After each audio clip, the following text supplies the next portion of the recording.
3, 2. Good afternoon and welcome to Fitness and Food to Survive and Thrive. I'm Mickey Clancy. I'm the System Vice President for Oncology Services here at Premier Health, and I'm pleased to welcome you to this live webinar to celebrate National Cancer Survivor Day. Today holds a very special place in my heart because today celebrates the 5th year anniversary of my last chemo treatment, as I'm a 5-year breast cancer survivor myself. We may not be able to gather together in person this year, but we certainly are still able to recognize all of you, the fighters, the survivors, the families, and the caregivers, anyone who has been touched by cancer and persevered. I'm guessing that many of you watching are doing this from the comfort of your home due to the current pandemic and the health risks it has posed. I hope you are staying safe and healthy, especially all of our current cancer warriors and survivors. Your strength and fortitude are not to be taken lightly. They've gotten you this far and they're not stopping you now. As I know personally, the cancer journey is a difficult one, to say the least. I can tell you firsthand that Premier Health knows this, and our team of specialists provides care with understanding and, most importantly, with compassion. As a certified member of MD Anderson's Cancer Network, which is a program of the MD Anderson Cancer Center, one of the top cancer centers in the world, we will offer you access to local physicians that are certified by this leading cancer center in the nation, while keeping you close to home so you can have the support of your family and friends. Cancer may have started this fight, but you have finished it, or you will finish it. Once a warrior, always a warrior. Remember, you are braver than you believe, stronger than you seem, smarter than you think, and twice as beautiful as you've ever imagined. We're so excited you joined us today. In addition to this webinar, Premier Health is creating our first ever Tree of Life photo collage to celebrate Cancer Survivors Month. Help us honor all cancer survivors and caregivers by including your photo in the collage. When assembled, it will be shared on social media, our website, and our cancer centers. Submit your photo online at premierhealth.com/Tree of Life. Thank you for helping us celebrate cancer survivors. I now have the pleasure of introducing our first presenter and the moderator of this event, Beth Delaney.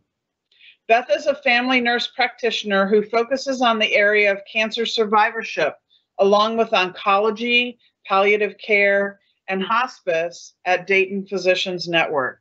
She is also an associate professor at Cedarville University School of Nursing. She has her Doctor of Nursing practice from The Ohio State University and 2 Masters of Science in Nursing from Wright State University, one with an emphasis on nursing administration and one with a family nurse practitioner emphasis. So welcome, Beth, and I will hand it off to you. Have fun.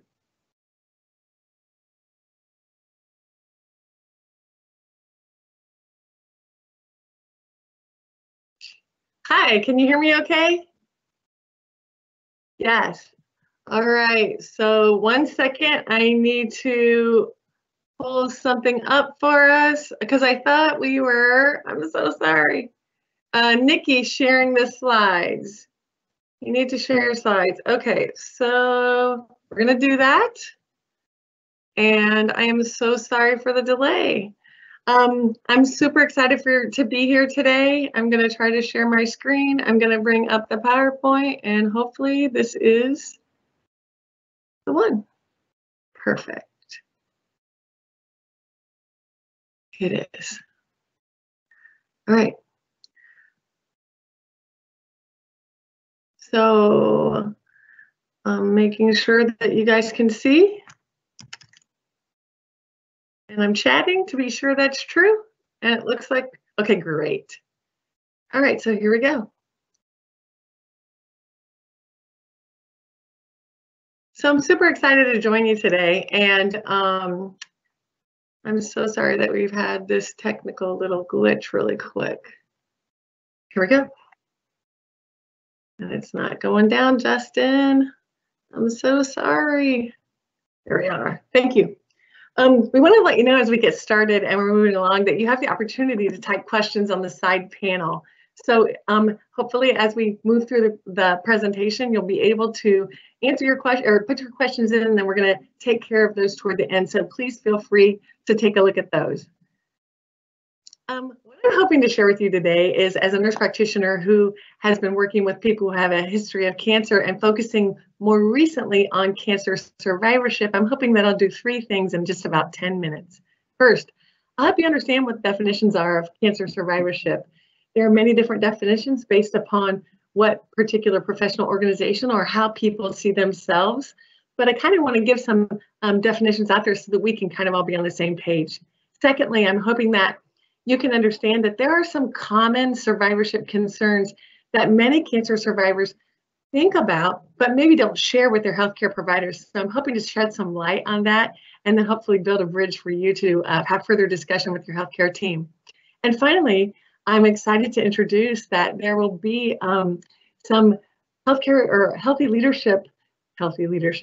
lifestyle choices that you can participate in as a cancer survivor, and really anyone, to improve overall quality of life. So I'd like to also, when I teach people, I very much like to provide information that will have resources in them. So this few slides have some resources and some websites that you might want to check out.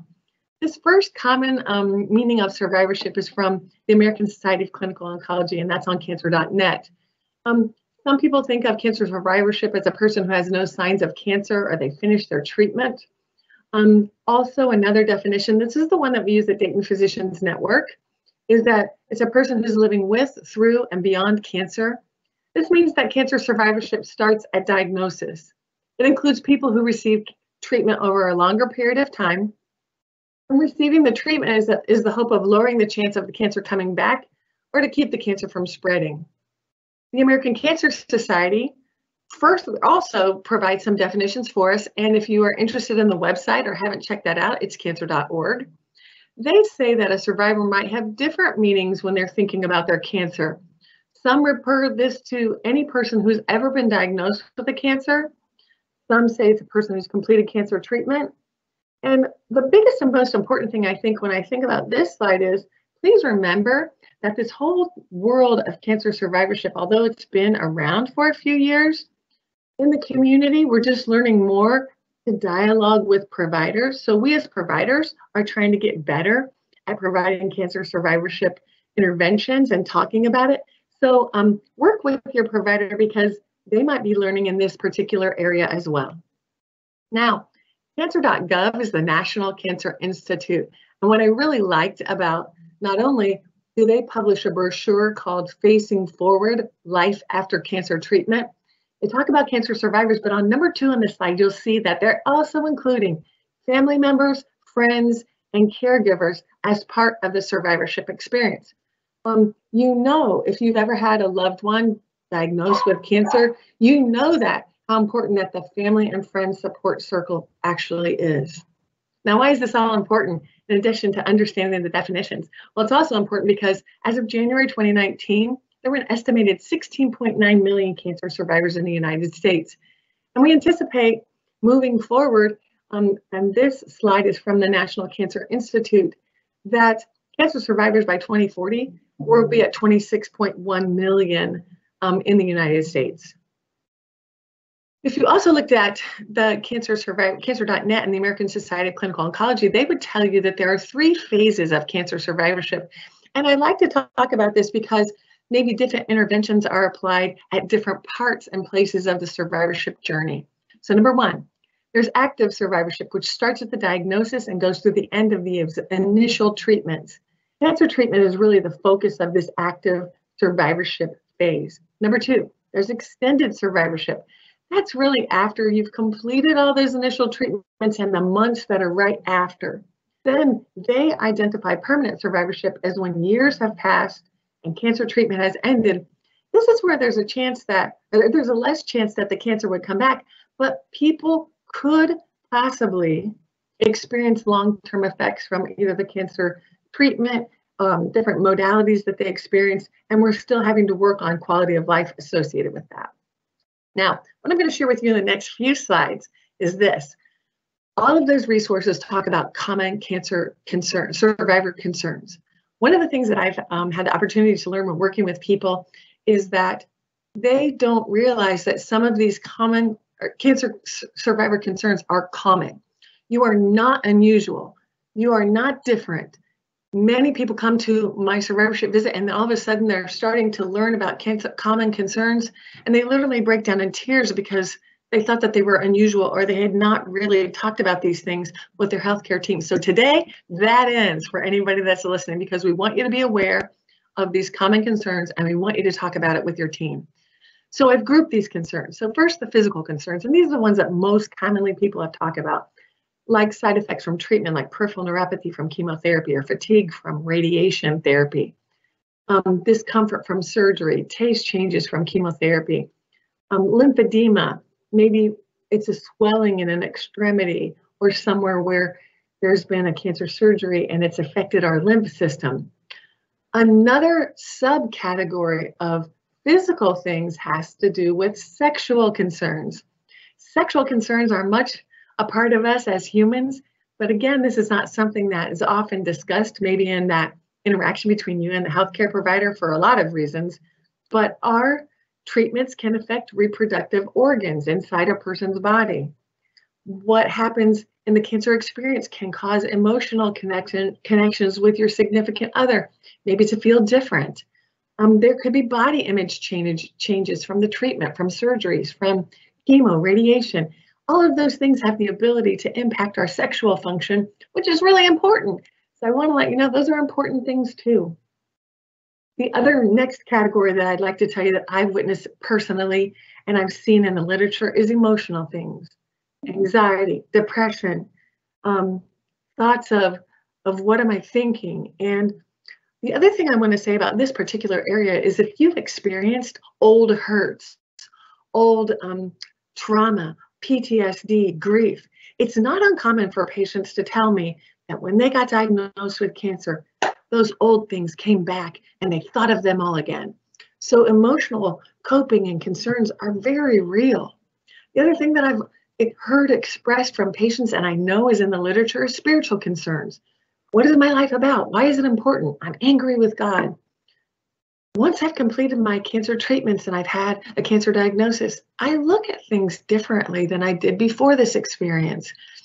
What happens if I die? And now my people in my circle who have not had my same experience might not be relating to me in the same way, or I might not be relating to them in a spiritual way. One of the things that I wanted to emphasize here is spiritual care from our perspective is not a religion. Now, religion practices may be a part of spirituality and our human existence, but spiritual care, when we talk about it from a provider perspective, is trying to offer possibly an untapped area that one can use to help have an improved quality of life. Spiritual care is also discussed in the National Cancer Institute's information, and you could go there and check it out if you'd like to learn more. So again, this is an area of exploration that could improve quality of life. Cancer survivors talk to me about financial concerns. Have they experienced a job loss? Are there treatment costs that were unexpected? Do they have insurance issues?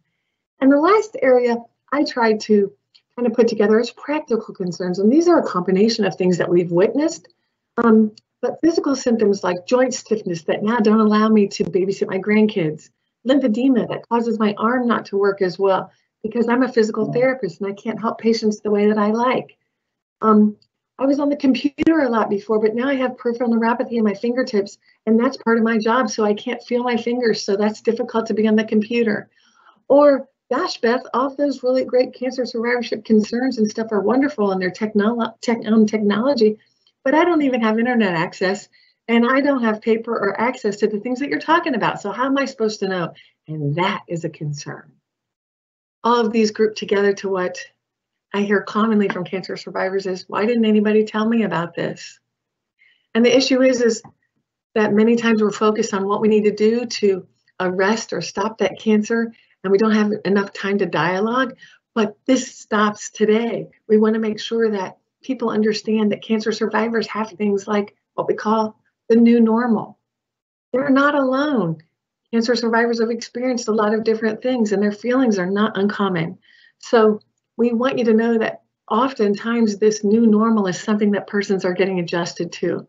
So we want you to consider, understand those definitions of cancer survivorship, understand that really what we've observed and what I've observed is a holistic approach when it comes to diagnosis, treatment, and cancer survivorship can be helpful. So body, mind, spirit, community.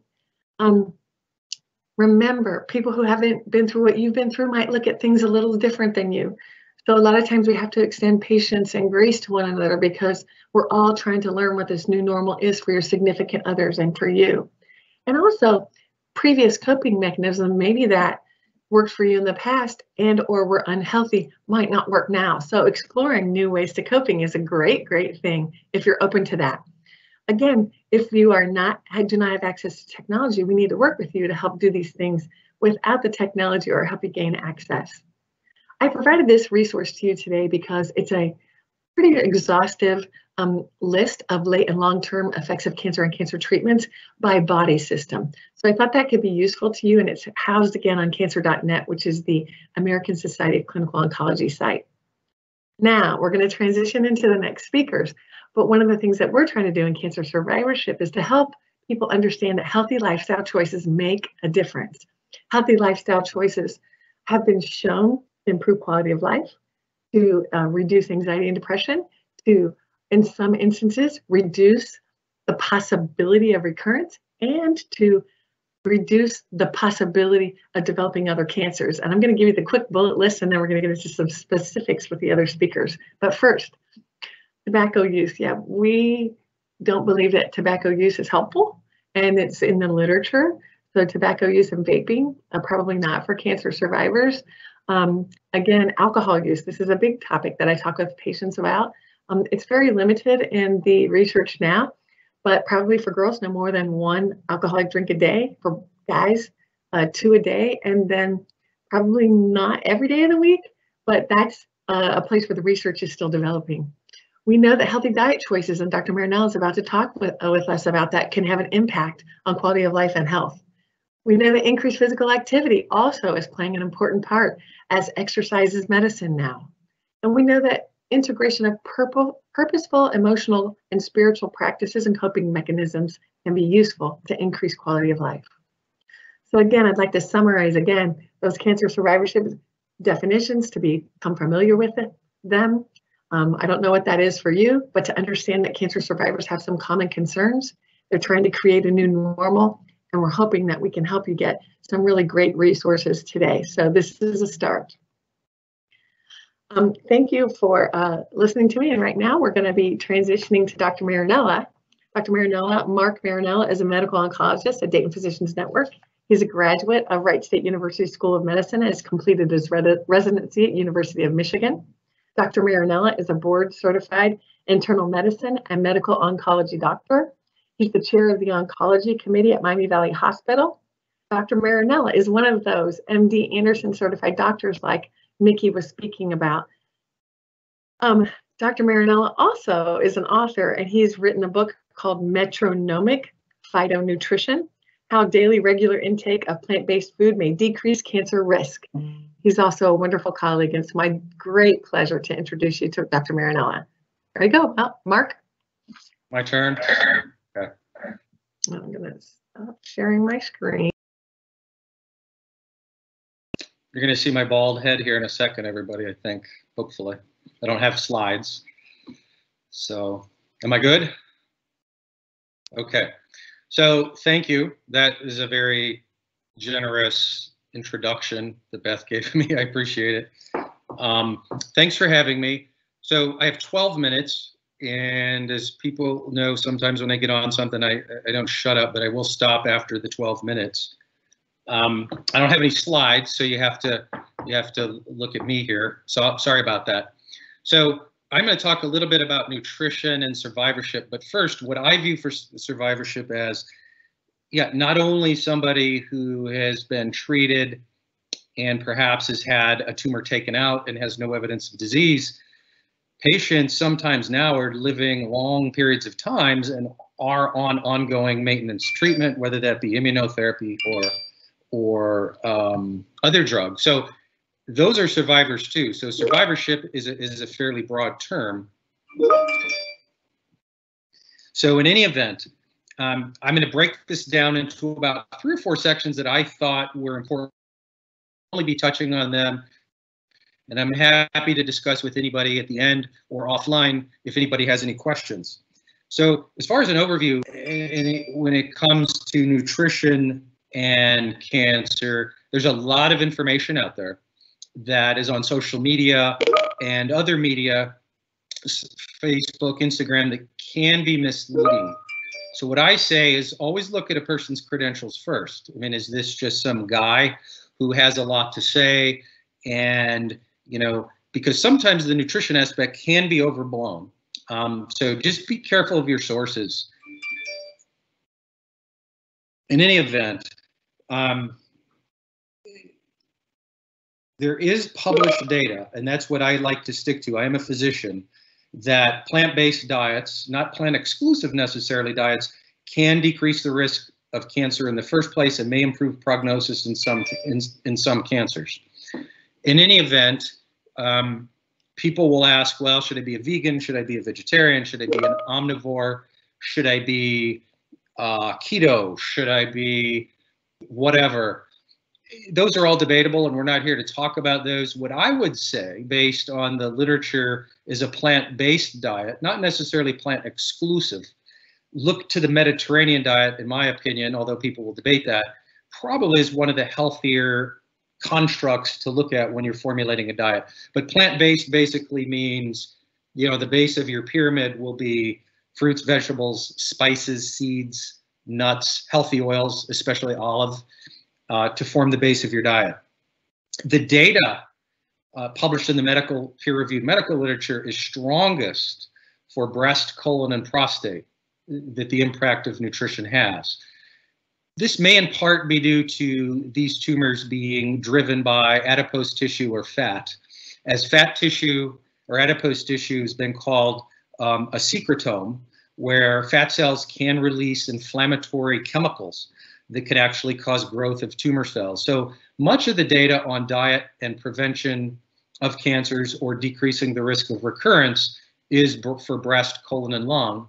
Other cancers, the role of diet is less clear, such as blood cancers, lung cancer, skin cancers, but certainly there is some data. What I would like to say is that, give some examples for breast cancer. Breast cancer is interesting because there is some published data that olive oil might decrease the risk of breast cancer. Prostate cancer, interestingly, there's some intriguing studies that have looked at pomegranate juice and flaxseed, not necessarily as treatment, but maybe as prevention or decreasing the aggressiveness of some cancers. And then colon, I think it's pretty well established that colon cancer probably is linked to fiber in diet, and patients or people with increased intake of fruits, vegetables, etc., probably have a lower risk of contracting colorectal cancer. Another interesting thing that I'll share, because a lot of people drink coffee, there was actually a study published in our big journal, it's called the Blue Journal, a few years ago that showed that survivors of colorectal cancer who drink more than 4 cups of coffee a day have about a 50% decreased risk of developing recurrence. So those are just some of the highlights on how diet might decrease the risk of recurrence in survivors with selected cancers. But I would just encourage everybody to try to adopt less is more when it comes to meat. I don't know that it's been proven that meat causes colon cancer, although it probably does increase the risk if you eat too much. Nitrites, on the other hand, are no-nos. They are carcinogens and do increase the risk of several cancers. A word or two on supplements. Multivitamins and supplements have not been proven to decrease the risk of cancer. However, there are a few selected vitamins that have been shown to potentially promote cancer growth. So if a person has had prostate cancer, I would say avoid vitamin E. I would say avoid selenium. If a patient has had lung cancer, I would say avoid excess vitamin A, because these compounds, when taken in supplemental form, not diet, have been shown to potentially worsen prognosis. Vitamin D is a different animal. Vitamin D has anti-growth and anti-proliferative, which is cell growth effects. And there is actually some studies that have showed patients with breast cancer who have been treated may have a lower risk of recurrence if they have a higher vitamin D level in their blood. And patients with colorectal cancer may have an improved prognosis. And interestingly, patients with non-Hodgkin's lymphoma may have a better outcome if their vitamin D levels are higher. So talk with your physician or provider to see if vitamin D may be an option. But as far as supplements in general, there's no proof that taking megadoses of vitamins does anything. Green tea, I'll talk about in a second, as part of a plant-based diet. The only thing I'll add there is green tea and green tea supplements. If one of you has multiple myeloma and is doing well and is on Velcade, green tea actually can negate the stance where you would want to avoid that. I'm going to move on to my next topic. I think I have about 5 minutes, but looking at the clock, is the microbiome. The microbiome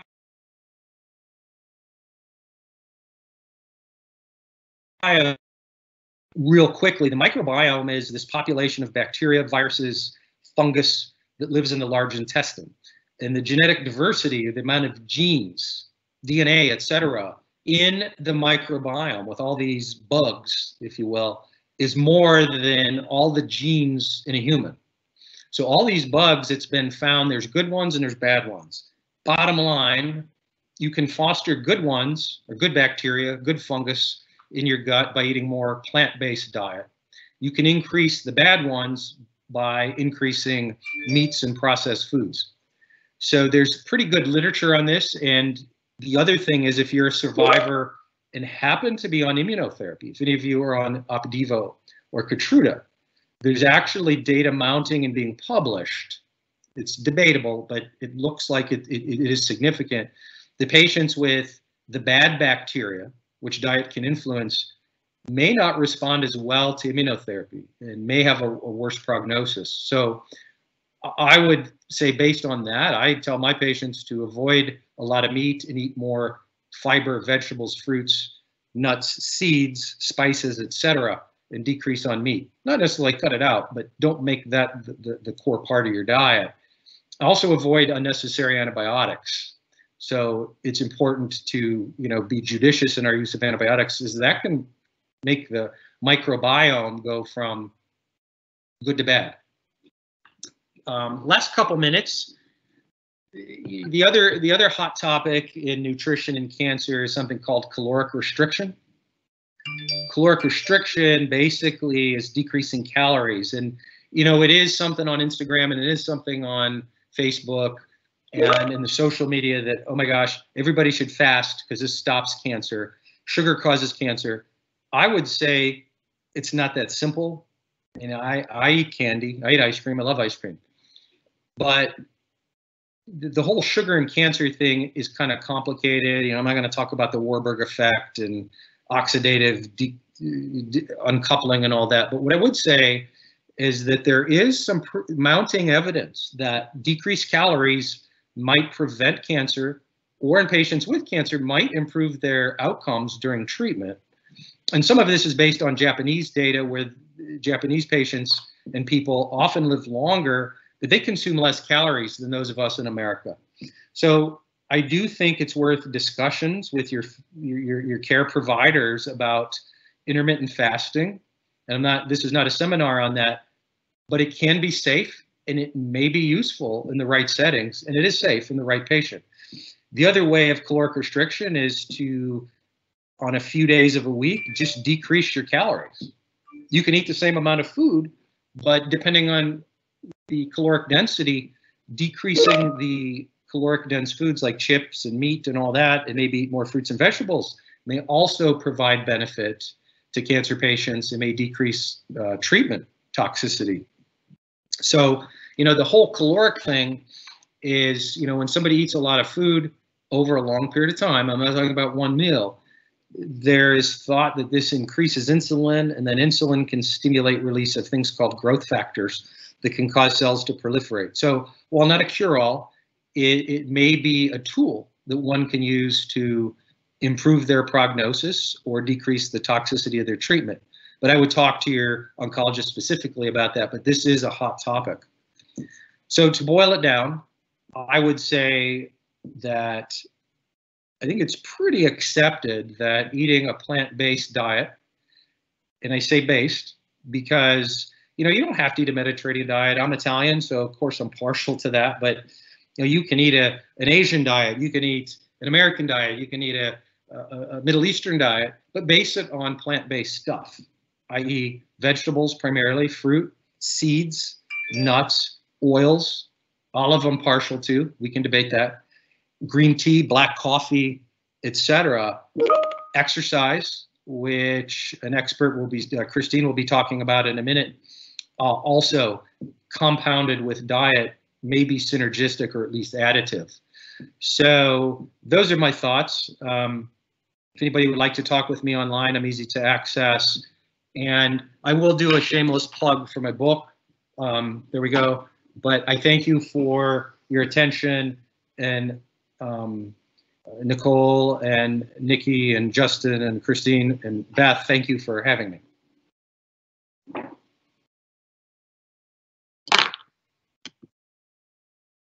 Thank you, Dr. Marinella, so very much.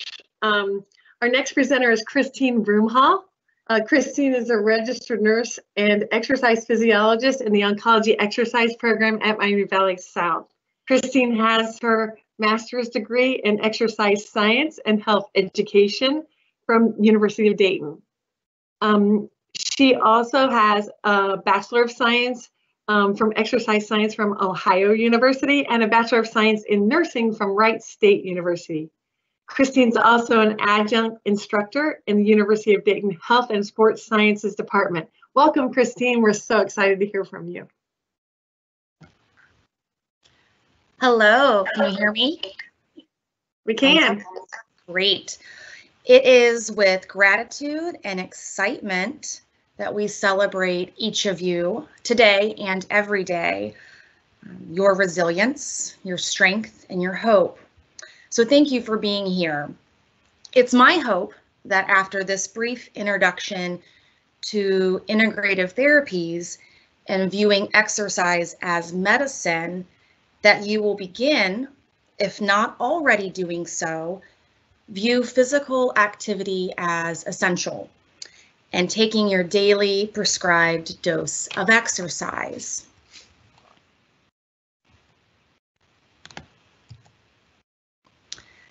Exercise programming has emerged as the cornerstone of integrative therapies in cancer care. Integrative therapies are designed to help support our cancer patients and their families throughout their journey. They focus on healing the whole person with the goal to improve quality of life, alleviate distress, try to help augment the effectiveness of conventional treatment plans, as well as mentioned by Beth, possibly reducing the risk of reoccurrence. So it's a comprehensive, evidence-based approach to cancer care that addresses participants at all levels of their well-being and experience. I'd like you to view, on the heels of Dr. Marinella's talk of healthy food choices, to view integrative therapies as a healthy buffet of services available to you. These are all based off individual journeys and needs, and these therapies are designed to promote healing and well-being. So you just got an opportunity to listen to Dr. Marinella as he talked about fueling your body with proper nutrition.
your physical fitness as multidimensional. There are 5 components to physical fitness, and they're listed here for you. So we have cardiorespiratory fitness, also known as cardiovascular fitness. We have muscular strength, muscular endurance, flexibility, and body composition. And I'll go over each of these briefly to give you a little bit of background. So our cardiorespiratory fitness, the ability of our heart and our lungs to deliver oxygen needed to fuel our body while doing work. In this case, exercise. Our muscular strength, that's our power, our ability to generate maximal force. Muscular endurance, this is the ability of us to perform repetitive work or repetitive movement during prolonged periods of time. Our flexibility, bending, moving our joints through their full range of motion.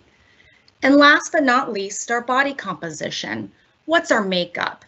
Our bones, our lean tissue, our fluid, and our fat mass. So I would like you to start to view your physical fitness based off these components and drive your exercise prescription according to these. The American College of Sports Medicine and the American Cancer Society, along with countless clinicians and researchers, gathered together at roundtable discussions. And they looked at all the evidence involving our survivorship patients as well as those undergoing active treatment. And they came together with the following recommendations for exercise. So they recommend that at a minimum, we do 150 to 300 minutes of moderate activity per week, or we can do 75 to 150 minutes of vigorous activity per week. Now this falls under that aerobic cardiovascular category.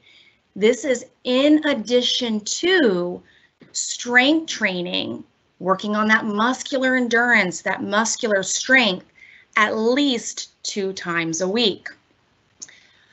The best mode, what they found was that the best mode of exercise for survivors has not been determined, but no specific type of exercise has been determined to be harmful. So what does that mean? That means the mode, the type of exercise is completely individualized. It is based off your individual goals and your individual abilities.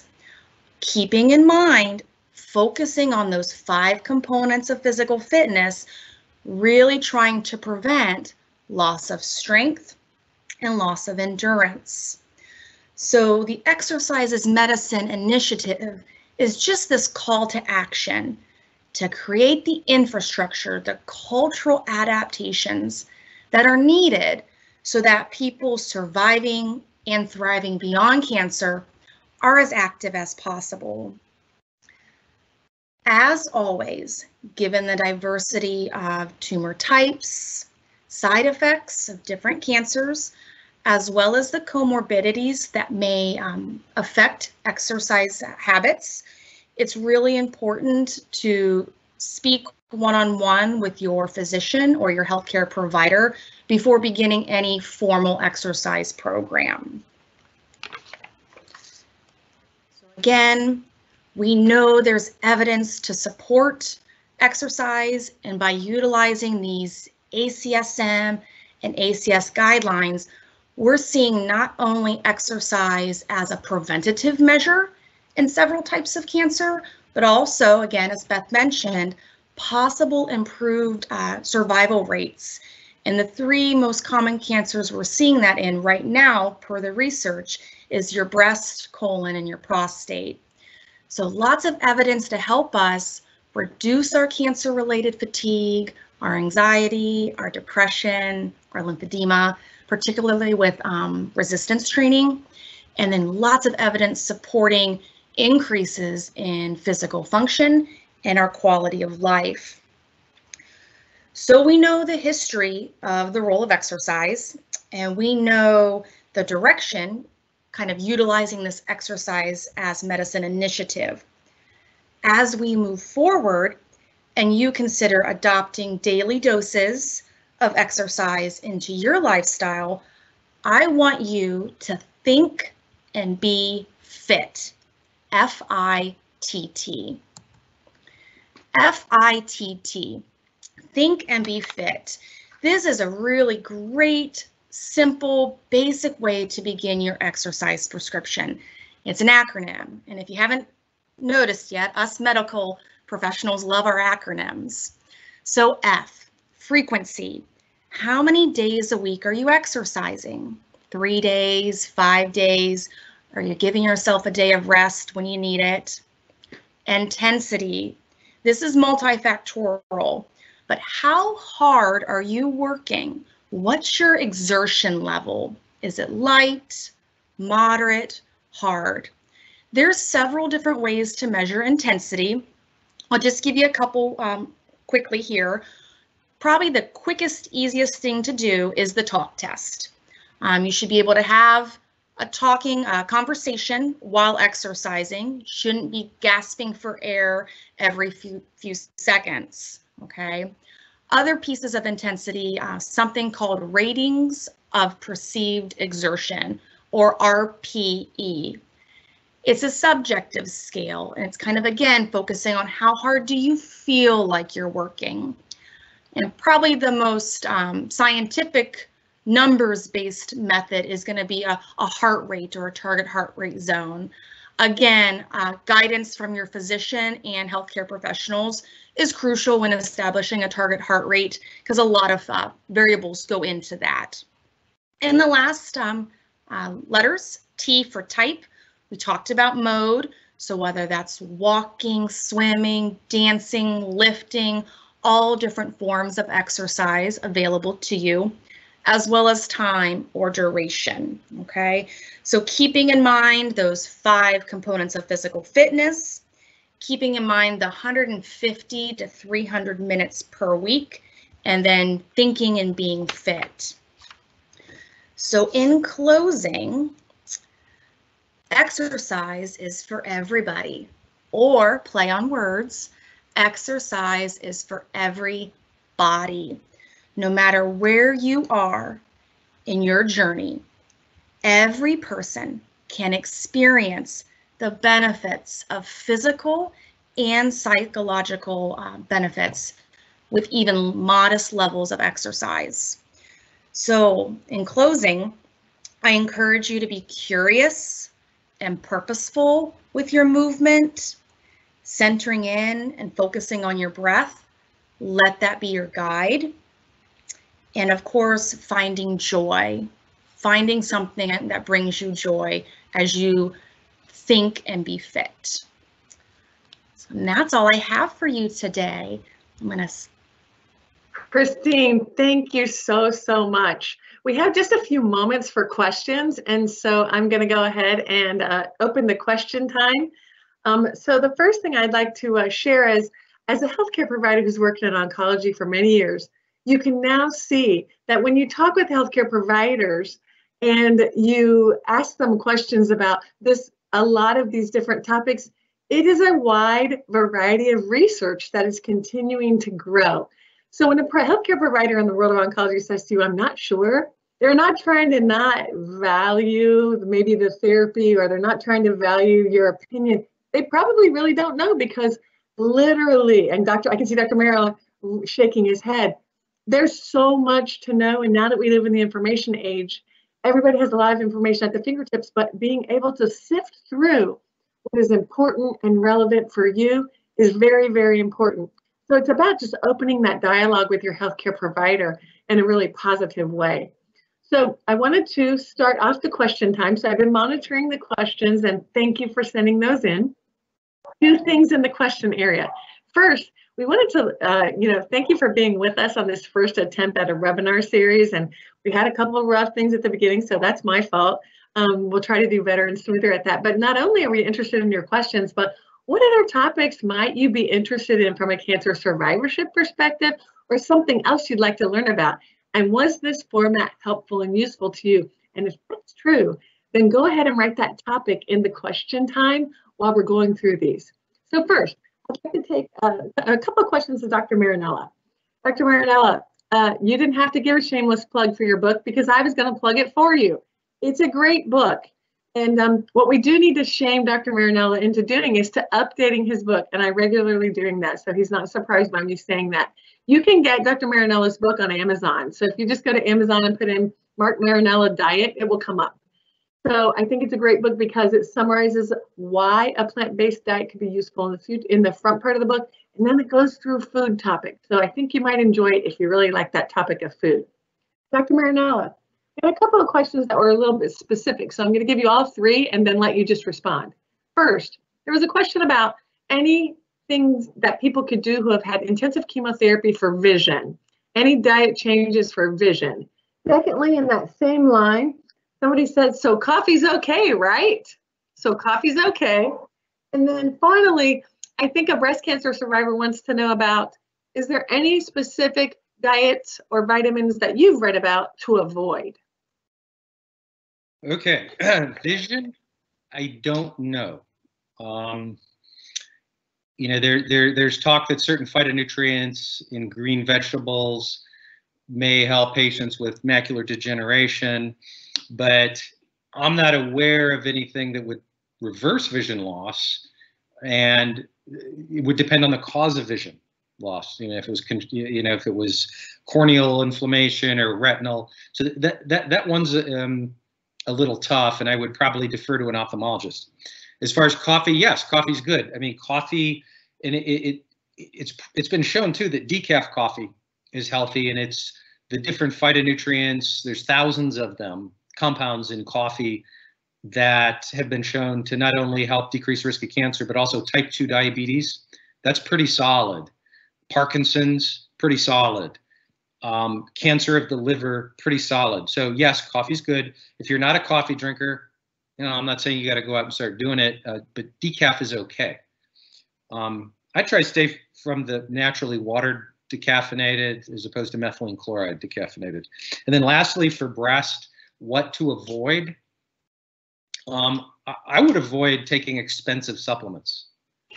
Expensive, going into the health food store and having some guy sell you something for $50 that has a lot of herbs in it that could interact with one of the pills you may be taking.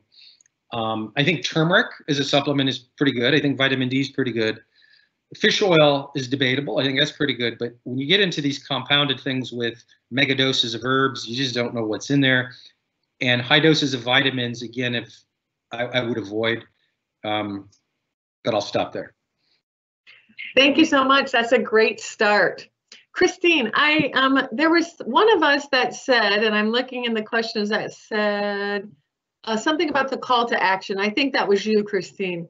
Call to action to create infrastructure and cultural adaptations, but also when you were speaking about the benefits of exercise, one that I was thinking about that you could please address is bone health. And that's something that as a breast cancer survivorship nurse practitioner, I deal a lot with. And so if you could just talk a little bit about a weight-bearing exercise and bone health for osteoporosis, and then talk a little bit about call to action to create infrastructure and cultural adaptations. They said, huh? Wait a minute, we can't hear you. We can't hear you. There you go. Thank you. There we go. Can you hear me now? Yes. Absolutely. So when I mentioned just kind of that call to action as exercise as medicine, it's just about reducing barriers that we have that prevent us from exercise. So making sure that we have the resources we need and the education that we need. When dealing with the different modes of activity and exercise, particularly with bone health and weight bearing, I like to do a combination of both impact weight bearing and non-weight bearing. So things like walking, treadmill, if they are capable to get a little bit more of impactful exercise. Other things are going to have to play a role. Joint pain is going to be an issue. So just again, weight bearing like elliptical, treadmill, weights is going to become crucial at that point in time. So kind of loading as much as we can the body to, again, exert that force and to kind of build that both musculoskeletal systems up. Perfect. Thank you. Dr. Marinella, another question came up about green tea and breast cancer. So could you speak a bit about green tea and breast cancer? So real quick, yes. Christine's excellent. She's a phenomenal speaker on exercise. I've read some recent articles. This is just, you might find this fascinating. There's been some animal and mouse data that exercise, by increasing natural killer cells. Natural killer cells are part of the immune response. They float around your blood in small amounts, but they're felt to attack tumors. But there's been studies that have shown that mice that have been subjected to aggressive exercise seem to have an influx of natural killer cells into established tumors that may augment treatment effect on those tumors or may prevent tumors. So that's just a teeny slice of the exercise in the immune system, et cetera. But that's really interesting stuff. As far as green tea and breast cancer, specifically, has green tea been shown to decrease the risk of breast cancer? What I'd say more broadly is there is literature, a lot of it is from Asia, where they drink a lot of green tea, and several cups of green tea probably to a small degree may decrease the risk of some GI cancers, and there's been some data for prostate. I would have to do a literature search specifically to look at the link, but green tea is a healthy beverage. It's not going to hurt you unless you drink too much, and it does contain a lot of antioxidants and phytonutrients that may help you. So there. Okay, thank you. A couple of questions in the comments are about survivorship. Where can I talk to someone about survivorship, about complementary therapies, things like that? So I would just like to offer that first, you want to talk with your provider to see if they have a survivorship program at the office that you go to.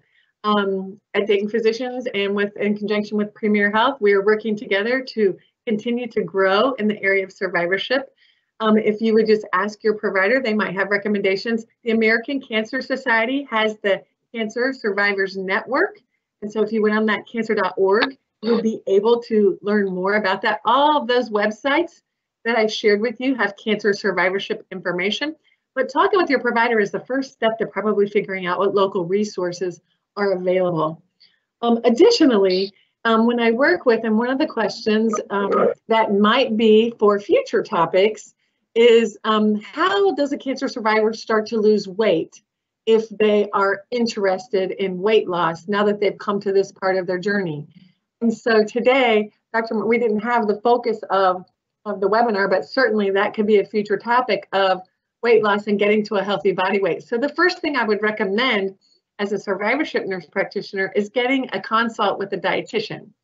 So this is one of those areas where primary care providers work with oncology team and survivorship and supportive staff. So it's a really interdisciplinary approach, but we know that healthy weight, not only like Dr. Marinella said earlier, can help in the area of cancer, but also diabetes, heart disease, high blood pressure. So there's lots of really good reasons to have a healthy weight. And the things that we've just touched on today are those first steps in that direction. So I would recommend that you ask your provider, is there a person that you could talk to about a dietitian, weight loss? Talk with your primary care provider or your healthcare provider about your want to participate in weight loss. And finally, back to Christine's great talk about exercise. Sometimes when patients finish their therapy and then they've never exercised before, Christine. So I talked to them about a start low, go slow approach. So for our final question today, that was in the exercise. Could you speak just a moment about start low, go slow, and then we'll finish up for today. Absolutely, and I'll try to keep it as short and sweet. The first thing, if you have someone who's interested in beginning some formal exercise program, they want to talk with their provider and get medical clearance first. And as far as starting slow, I always like to do some type of assessment before we begin. We need to establish a baseline and maybe even look at testing those 5 components of physical fitness, because that's really going to tailor not only what are your goals, areas of opportunity for improvement, that's going to help drive the exercise prescription. If you're an individual who doesn't have access to that, what I recommend is listening to your body. Walking is probably one of the most universal forms that we can do as far as exercising. So a slight low walking program, and try 5 minutes. See how you feel. Are you able to talk? Are you perspiring at all? Taking rest breaks, and then ever so much adding minute by minute onto that. That would be a good place to start. But the beautiful thing about exercise, as you all know, is it's fluid and it's so modifiable. So if something doesn't work for you, there's going to be another way to try. And the beautiful thing about good old Dayton, Ohio, is that there's a lot of resources available for us in our community. So you just have to ask. Right. Thank you, Christine. And then I wanted to let you know, like, if you're a person who's coming to a Premier facility, we have exercise programs for cancer patients. Christine is involved in all of those. And so we have a lot of resources. So just reach out to your provider. Sometimes as a survivorship, working in the role of survivorship, I actually get start with just some physical therapy. If a person has never exercised, maybe they have joint pain, maybe they were due to have a knee replacement and then they got diagnosed with cancer, and we might do some physical therapy to bridge them even to a more vigorous exercise. So that's a possibility. So today we're coming to our close of our time together. I wanted to just take a moment and remind you about, if you're a cancer survivor and you'd like to have your picture included into the Tree of Hope, please submit those. That information is available where you signed up for the webinar. Also, thank you so much for spending time today. And if you didn't get your question answered, because as we got closer to the time, people started to feel more comfortable about submitting your questions, we'll try to get back with you. And as Dr. Marinella said, there was an olive oil question on there, Dr. Marinella, that we'll need you to follow up with. But please feel free to contact us and we'll try to get back with you. If you have other topics, please let us know. And thanks to Premier Health for getting us all together on today. And thank you so much. We just celebrate cancer survivors. And so go out there and love your cancer survivor extra special. Go love your support group extra special this weekend. Thanks for all you do. Take care.